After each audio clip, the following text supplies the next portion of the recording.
Hi, I'm Brian Watson, host of the Mountains of Opportunity show. Today we're just off of East Colfax in Aurora with PJ Parmar, founder of the Mango House. PJ, welcome to the show. Thanks, Brian. So tell us, what does the Mango House do? We are a shared space for refugee services. We have a number of tenants and activities that help refugees that have resettled from around the world. We have my medical clinic, we have a food bank, we have a Boy Scout troop that I started, a dental clinic. These services are not all run by me. Some of them are tenant organizations by Project Worthmore and a number of other organizations that help refugees. How did you start this? I had a medical clinic a couple years in a different location. I thought, why don't I move right into the neighborhood where the refugees are coming and set up to have a number of different services, all helping the same population. And why refugees? Were they being underserved at the time? Refugees are one segment of underserved folks in our society. We have homeless folks, we have disabled, but refugees are one that's chronically at the lower income level, so there's a huge opportunity, a mountain of opportunity to serve them for anybody that wants to get involved.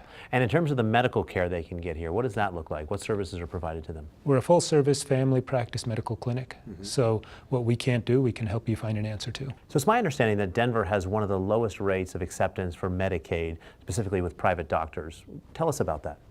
Exactly. It's because Medicaid pays less than private insurances, so a lot of doctors say they can't afford to take people who are on Medicaid, which includes refugees. We're able to get around that here by having a number of systems innovations in place that not only get our costs to where we can serve the refugees, but also cut out the barriers to care, which they often face.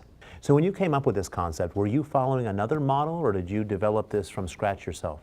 This was all developed from scratch myself. There was no other model because these services are traditionally provided either by nonprofits or by government entities, and Mango House is neither. It's a single member business, and so my idea was that I could be able to serve the needs faster of the community, adapt and innovate faster as a private business. Where did the word Mango House come from? Mangoes can be found in all of the countries where our people come from, but they're not found in the U.S. Very interesting. So how many people are you serving per month in the community? Direct services, a couple thousand per month, individuals. How can the communities help support what you're doing? We always need volunteers is our biggest thing here, especially with the Scout program or with a number of other activities. Adults volunteering is something we need. For our food bank, we're looking for sources of fresh produce, not just someone to bring one-time groceries, but if anybody has connections to ongoing sources of fresh produce. And we're also starting a supply bank.